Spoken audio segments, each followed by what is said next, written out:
মানুষের মৌলিক অধিকার পূরণ করে আগামীতে দারিদ্রতা আরও কমানোর আশা জানিয়েছেন প্রধানমন্ত্রী ও আওয়ামী লীগ সভাপতি শেখ হাসিনা। গণভবনে ঈদ উল ফিতরের শুভেচ্ছা বিনিময়কালে এ আশা জানিয়ে তিনি বলেন, আওয়ামী লীগ মানুষের কল্যাণে কাজ করে, সবসময় মানুষের পাশে দাঁড়ায়। আরও জানাচ্ছেন বিপুল দেব রায়।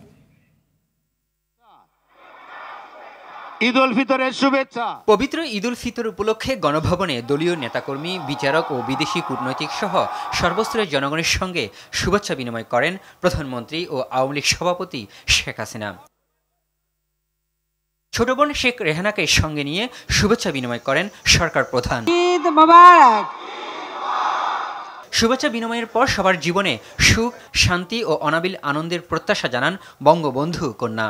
সবাইকে আমার আন্তরিক শুভেচ্ছা জানাচ্ছি এবং আমি এটাই চাই যে ঈদের আনন্দ, ঈদের খুশি আমাদের সকলের জীবনে বারবার ফিরে আসুক। আজকে শুধু ঢাকা না, সারা বাংলাদেশেই আমাদের মানুষগুলি অত্যন্ত আনন্দের সাথে ঈদ উদযাপন করছে।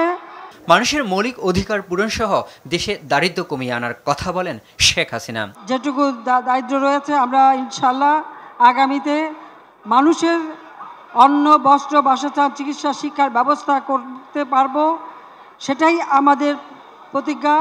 পবিত্র ঈদ সামনে রেখে আমরা সেটাই চাচ্ছি।